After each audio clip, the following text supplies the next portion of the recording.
Estos días hemos estado hablando con algunos amigos, pastores, y surgió un determinado tema, ¿verdad? Acerca de alguien un pastor, que se fue de vacaciones.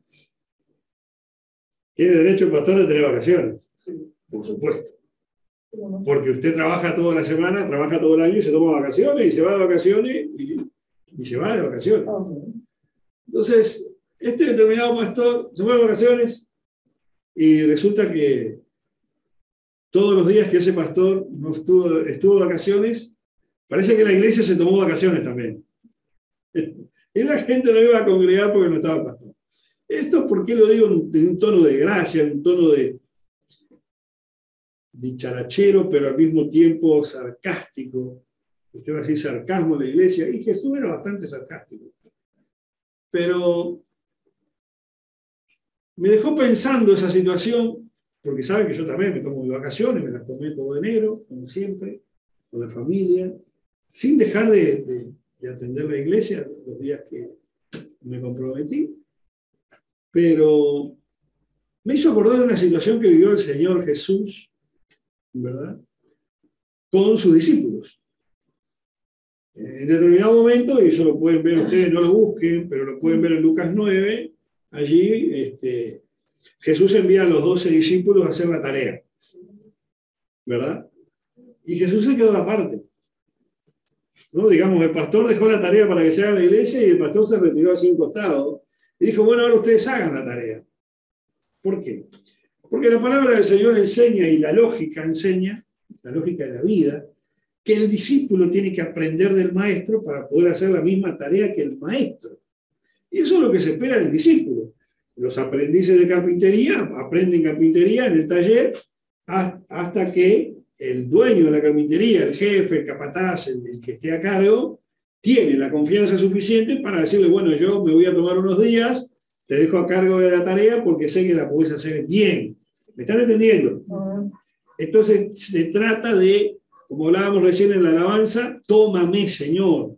Si mis manos hoy te sirven, tómame, Señor. Porque a veces nosotros decimos en las alabanzas, sumérgeme en el río de tu espíritu, y otras alabanzas más en las cuales hacemos compromisos con el Señor, con nuestras palabras, en un momento en que nuestro corazón se abre a la presencia de Dios y queremos que Dios nos use, que Dios nos llene, que Dios nos dé de su poder, de su misericordia, de su bondad, de su prosperidad. Y nos quedamos con eso, lo que queremos nosotros. Pero ¿y lo que Dios quiere? ¿Desde cuándo Dios es servidor de nosotros? ¿Desde cuándo Dios es nuestro empleado? Es tremendo esto. Algunos piensan que Dios y el pastor son empleados de la iglesia. Ni lo uno ni lo otro. Ni el pastor es empleado de la iglesia, ni Dios es empleado de nadie. Cada uno hace su tarea. Cumple el rol que le corresponde a cada uno. Cumple el rol que le corresponde. El esposo, la esposa, los hijos, la sujeción en el hogar, los hijos obedecer a sus padres, los cónyuges, ¿verdad?, complementarse, y así todo sucesivamente en la vida funciona de esa manera. Cuando no está uno, queda el otro, y el que no está tranquilo de que el otro va a hacer su tarea. ¿O no es verdad? Los padres, cuando salen a hacer determinadas diligencias, encargan a los hijos mayores que se hagan determinadas tareas o cosas, o se espera de ellos. Y Jesús esperaba de sus discípulos que después de estar transitando con él un par de años, sus discípulos estén a la altura de la exigencia. Y si yo le preguntara a los que me están mirando, ¿cuánto hace que usted está en la iglesia? Y en ese tiempo que hace que usted está en la iglesia, ¿qué tiempo estuvo con el Señor? Porque en la iglesia también está el púlpito, el cortinado, la luminaria, las cámaras. En la iglesia también están las banquetas, las sillas, como le llaman en los países, y no necesariamente porque estén en la iglesia tienen una relación con Dios. ¿Me están entendiendo con esto? Hay gente que va por la vida y hay gente que va por la iglesia haciendo su vida y queriendo que Dios se vuelque a lo que a él se le antoja, o a ellos se les antoja. Y es así. Cuando Jesús le encomienda a los 12, los encomendó y les dio algo que lo mencioné hace un rato, un compromiso. Y se lo dio de determinada forma. Allí en Lucas 9, versículo 1, dice, habiendo reunido a sus 12 discípulos, les dio poder y autoridad sobre algunos demonios. ¿O no? ¿O dice otra cosa? No. La Biblia dice, les dio poder y autoridad sobre todos los demonios y para sanar enfermedades. Esa fue la tarea que Jesús le encomendó a los discípulos. Los discípulos del Señor recibieron la tarea. El hijo mayor de la casa o los hijos mayores de la casa tienen la tarea, ¿verdad? El empleador le da la tarea a su aprendiz, hace determinada cosa. Pasa la historia, pasa el tiempo, transcurre la historia, transcurre la situación. ¿Ah? Jesús les dijo, les dio poder y autoridad y les dice, vayan y prediquen el Evangelio en el versículo 2, ¿verdad? Y sanen enfermos. Prediquen el reino de Dios y sanen enfermos. ¿Estamos de acuerdo? Dice eso la palabra de Dios.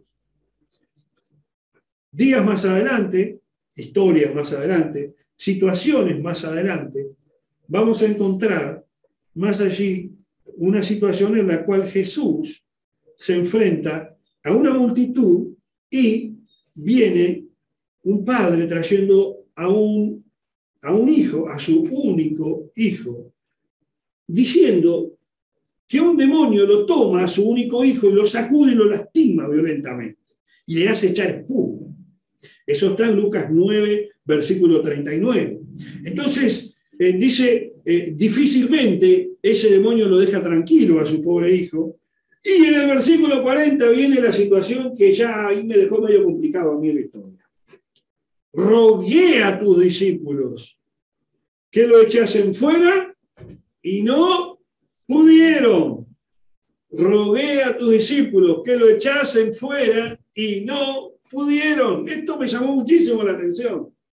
¿Por qué? Porque se le había encomendado una tarea.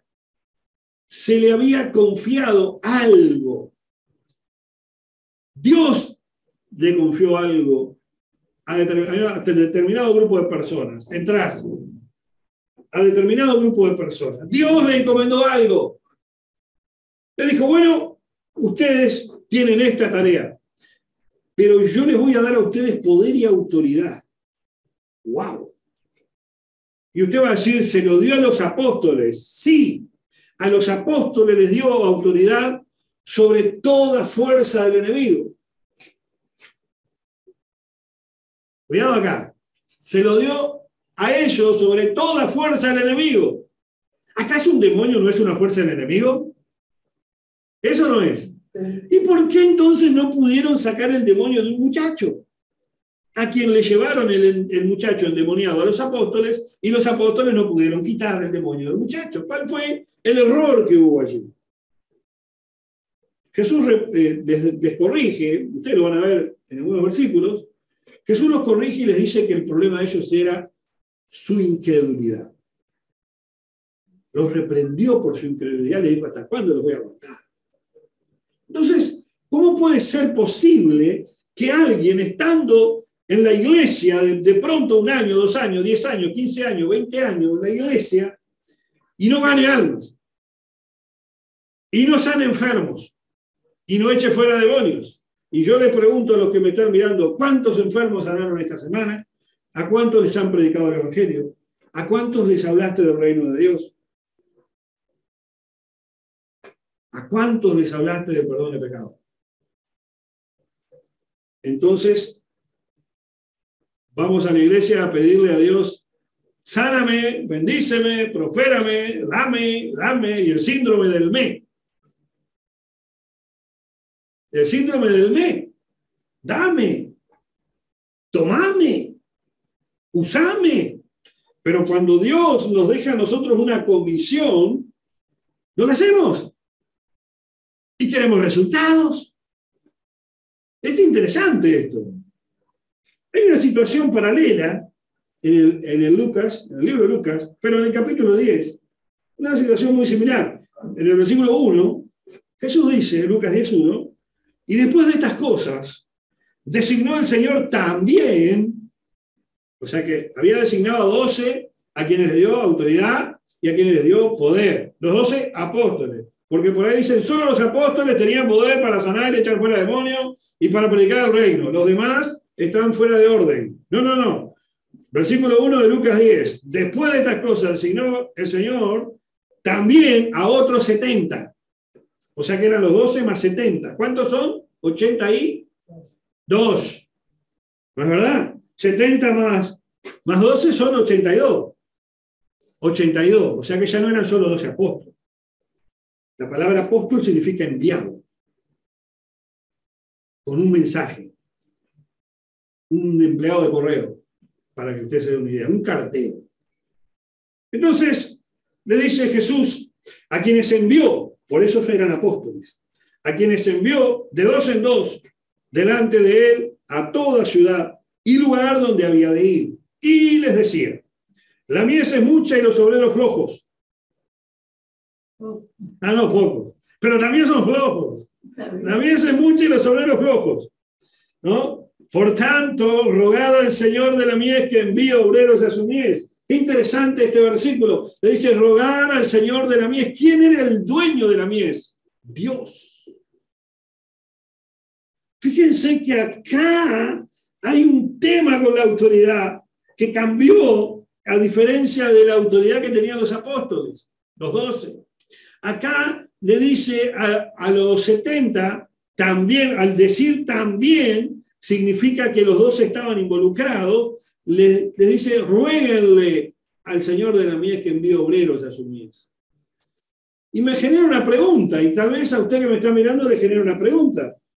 ¿Por qué Dios le pidió a los apóstoles que le pidan a Dios, Jesús le pidió a los discípulos que le pidan a Dios obreros, si ellos ya eran obreros? ¡Wow!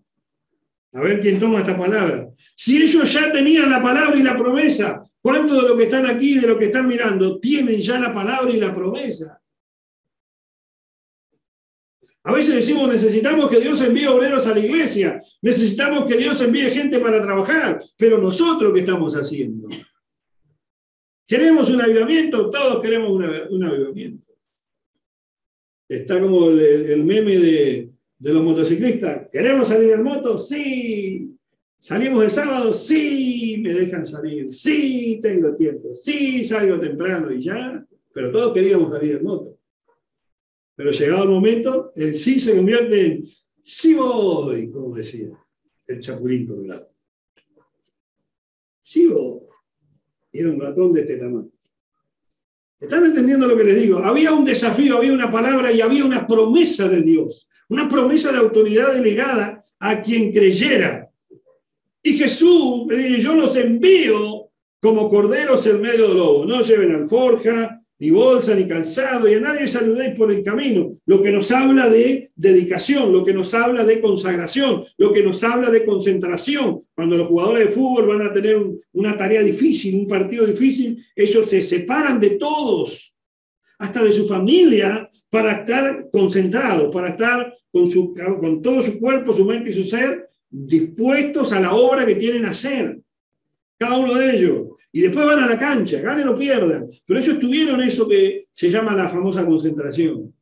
Dios nos llama a nosotros a una especie de concentración que se llama la santidad, que se llama la consagración, que se llama la intimidad con Dios, la búsqueda del rostro de Dios. Es allí donde Dios nos prepara. Cuando yo decido escuchar la voz de Dios y cuando yo decido obedecer la voz de Dios. Y dice Jesús, en el versículo 5, y en cualquier casa donde entréis, primeramente decid, paz sea sobre esta casa. ¡Wow! Y en cualquier casa. No, porque hay que bendecir la casa de los hermanos solamente. Algunos dicen eso. Y yo voy a la casa del hermano y puedo orar por la casa del hermano cuando lo vaya a visitar. Y es una costumbre que tenemos los pastores cuando hacemos la visita, orar en la casa de los hermanos. Pero ¿y acaso no podemos orar por cualquier otro? Yo creo que podemos. Orar por los necesitados, por los afligidos, por aquel que necesita una oración, aunque sea la peor flor del campo. A ver si usted me entiende. Y el versículo 6 dice, y si hubiera allí, lo que da lugar a que en ese lugar no habrían toda gente santa, sino que habrían muchos pecadores, dice, y si hubiera allí algún hijo de paz, vuestra paz reposará sobre él, y si no, volverá a vosotros. O sea, el impedimento para ir a la casa de alguien que no tiene a Dios, para llevarle el mensaje de salvación, y para llevarle el mensaje del reino, y para darle la palabra de Dios y orar por él, la palabra ya fue dada, la tarea está encomendada. Esa la tenemos que hacer. Porque es muy fácil ser predicador en las redes sociales, como algunos están solamente para la fotito y para que lo vean. Pero hay que salir al campo, hay que salir a los pueblos, hay que salir a las ciudades, hay que salir en moto, en bicicleta, en lo que podamos, y cada tanto tenemos que ir y a donde podamos llegar con un testimonio del reino de los cielos. Porque es la tarea que se nos encomendó a nosotros. A nosotros. Y el versículo 9, mira lo que dice el versículo 9.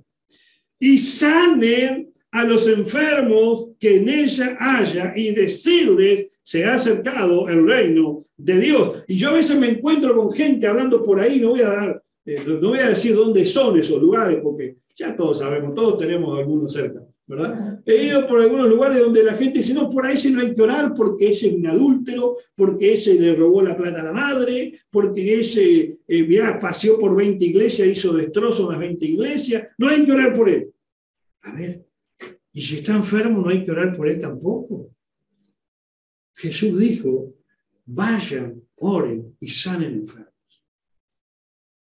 Y no se lo dijo solo a los 12. Vayan, oren y sanen enfermos.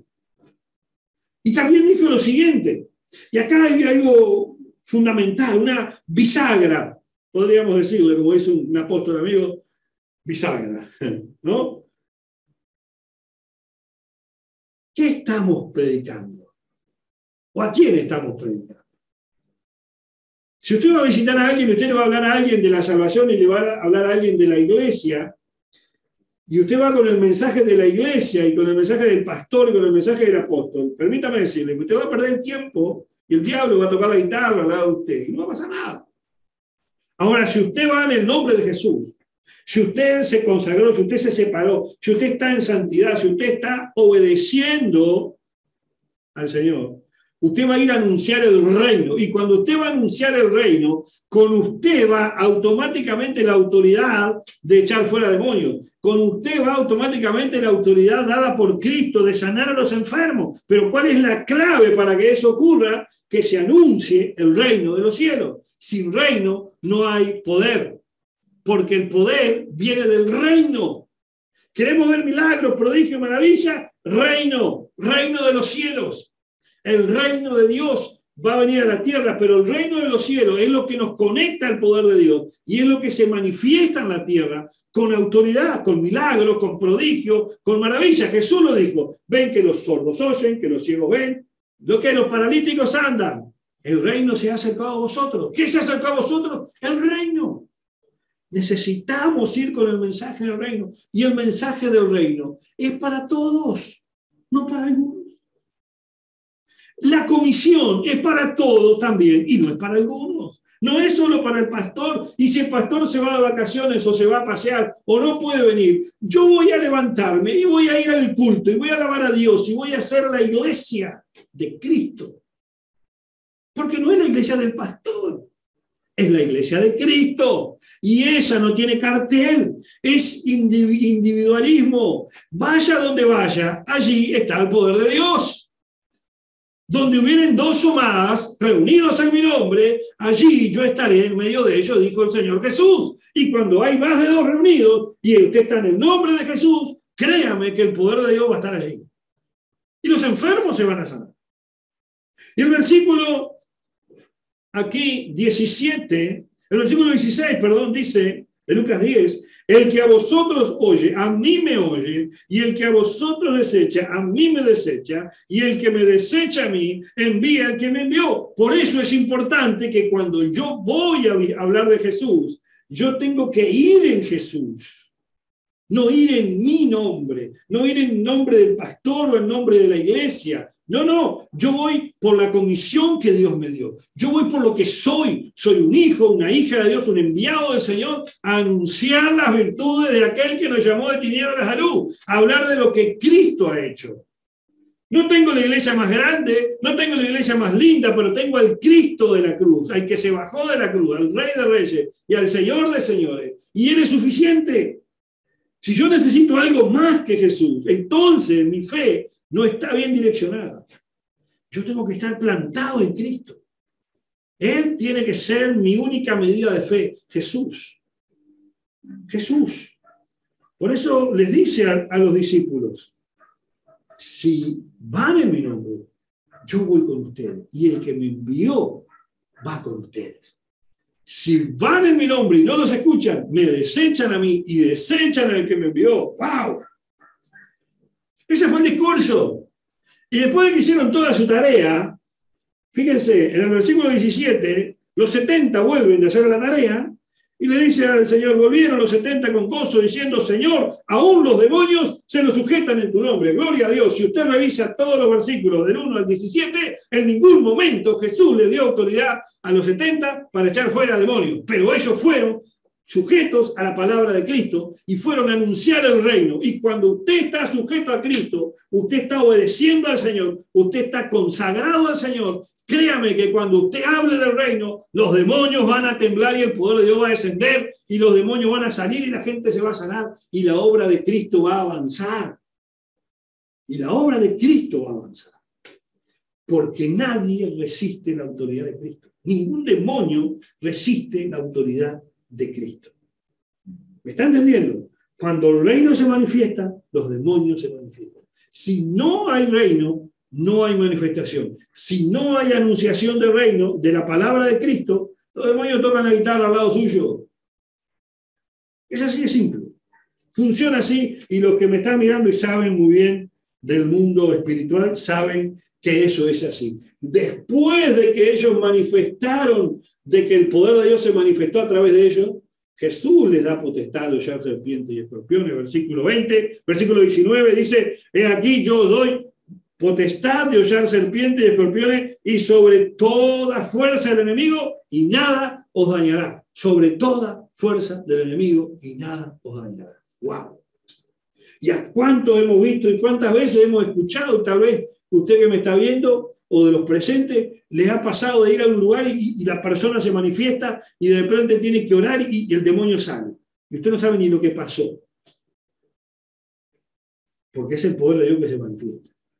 Pero cuando ya tenés una palabra direccionada en sujeción, vos caminás bajo esa palabra. Caminás bajo ese principio de autoridad. Ese principio del reino que es obediencia.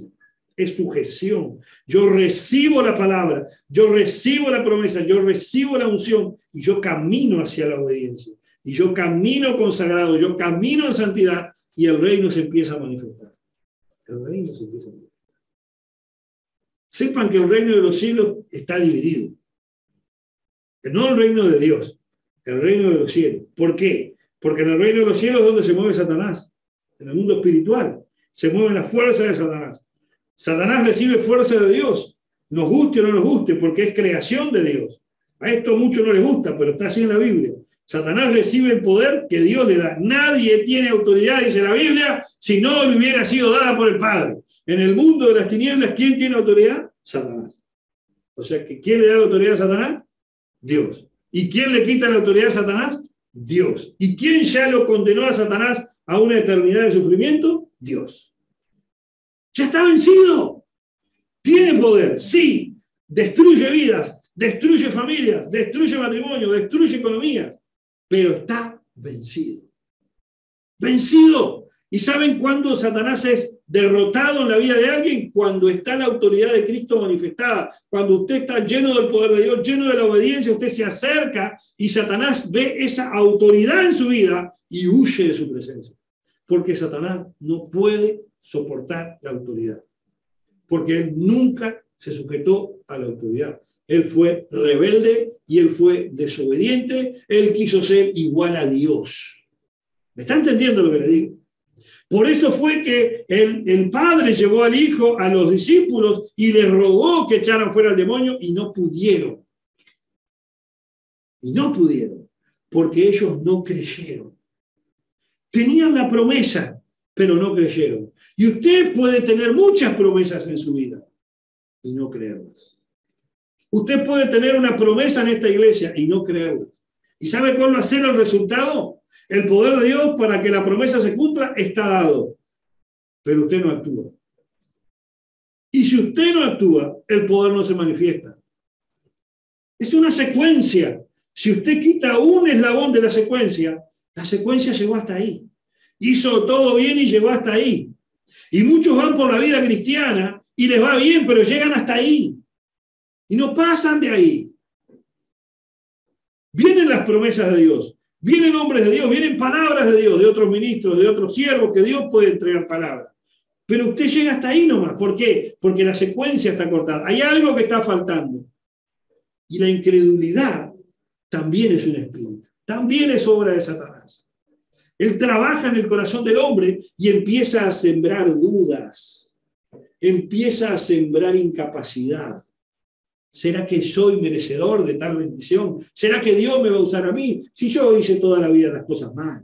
Si yo le fallé a Dios tantas veces, ¿qué Dios me va a dar a mí? Reprenda ese espíritu mentiroso. La promesa de Dios es para todos nosotros, sin importar la vida que hayamos vivido. La palabra de Dios dice, las cosas viejas pasaron y aquí todas son hechas nuevas. Hay promesa de Dios. Creámosle a Dios. La incredulidad hizo que los 12 apóstoles fallaran en el reino de Dios, fallaran en la manifestación del poder. Y la credulidad hizo que los 70 obraran milagros, obraran sanidades, anunciaran el reino, y los demonios se sujetaban en el nombre del Señor. Y la respuesta del Señor no se dejó esperar. No se dejó esperar. En el versículo 18 dice, yo veía a Satanás caer del cielo como un rayo. ¿Dónde estaba Satanás? En el cielo, porque es el reino donde él se mueve. Satanás se mueve en ese reino, pero está caído de ese reino. Está vencido de ese reino. ¿Por qué? Porque hay una iglesia, había un grupo, había un equipo que le creyó a Dios, creyó en la autoridad y avanzó en obediencia a hacer la obra de Dios. Iglesia, levantémonos a hacer la obra que Dios tiene para nosotros. Solo así Satanás va a ser derrotado. Solo así Satanás va a caer de su autoridad, va a caer del poder que le ha dado nuestra incredulidad o su incredulidad, va a caer de ese lugar de trono que usted le ha dado. Con el no puedo, con el que no se puede hacer nada en las carnes. ¿Y cómo que no se puede hacer? ¿Dónde estamos nosotros? Todo lo puedo en Cristo que me fortalece. Pero es en Cristo. Cuando yo tengo todos los patitos bien alineados, las cosas salen bien. Les quería compartir este mensaje. Pero no nos debemos quedar solamente en ese punto de éxito, de que lo vamos logrando, de que vamos llevándola con éxito. No, Jesús dejó todavía un eslabón más alto, dejó una vara más alta de desafío para nuestra vida. Y lo vemos en el versículo 20. En el versículo 20 dice, pero no os regocijéis de que los espíritus se sujeten, sino regocijaos de que vuestros nombres están escritos en los cielos. Porque podemos lograr muchas cosas en la iglesia, podemos lograr muchas cosas para que seamos vistos, podemos lograr que muchos demonios se vayan de la gente y lograr sanidades tremendas, pero nuestro nombre puede no estar escrito en el cielo. Y Jesús dice, no se regocijen de que los espíritus se sujeten, regocíjense de que vuestros nombres están escritos en los cielos. Y esto es algo que la iglesia y las iglesias, a nivel general, han perdido ese foco. Hay un foco muy importante en el éxito, en el logro, en la prosperidad, en la economía, en enriquecerse y en las profecías de prosperidad y de logros. Pero el nombre escrito en los cielos, ¿dónde está? Ningún logro y ninguna prosperidad en la tierra va a escribir nuestro nombre en los cielos. Lo va a hacer solamente si yo tengo todos los eslabones en su lugar. Yo vivo mi vida cristiana, me consagro, busco a Dios, camino en santidad. ¿Voy a pecar, pastor? Sí, vas a pecar. ¿Voy a fallarle a Dios? Claro que sí. Le vamos a fallar muchas veces al Señor. Pero por estar allí en ese eslabón, la sangre de Cristo va a fluir, el poder de Dios va a fluir, el perdón de pecados va a fluir, la autoridad de Dios va a fluir y las cosas van a salir bien. Pero cuando yo me salgo de ahí, la incredulidad toma lugar. Y cuando toma lugar la incredulidad se entroniza. Y cuando se entroniza ocupa el lugar de Dios y se vuelve idolatría. Y muchos hoy en día están en las iglesias y viven una vida de incredulidad y una vida de no puedo y no se puede y no voy a lograrlo. En un estancamiento total. Se salió el eslabón. Tenemos la hilera de promesas y de bendiciones de Dios y yo por incredulidad saqué un eslabón y hasta ahí llegué. ¿Y lo demás? Cristo ya pagó por todo eso. Cristo ya preparó todo para nosotros. Tomemos la bendición de Dios. Tomemos la bendición de Dios, tomemos la promesa de Dios y avancemos hacia lo que Dios tiene para nosotros. Anunciemos a Cristo, anunciemos sus bondades, anunciemos el reino de los cielos, anunciemos que es importante que nuestro nombre esté escrito en el libro de la vida. Eso es importante más que todo lo demás. Porque esto que tenemos ahora pasa. Un buen auto pasa, una buena vida pasa, una buena panza también pasa, una buena figura también pasa. Una cuenta en el banco se pudre, pero una eternidad sin Cristo equivale a una eternidad en el infierno. Que nuestros nombres estén escritos en el libro de la vida debe ser el motivo de nuestra alegría. No la mejor iglesia o la mayor iglesia o la mejor cuenta en el banco. Que nuestro nombre esté escrito en el libro de la vida y que aquellos a quienes le hablamos del Evangelio busquen el reino de Dios para que su nombre también esté escrito en el libro de la vida. Vamos a orar.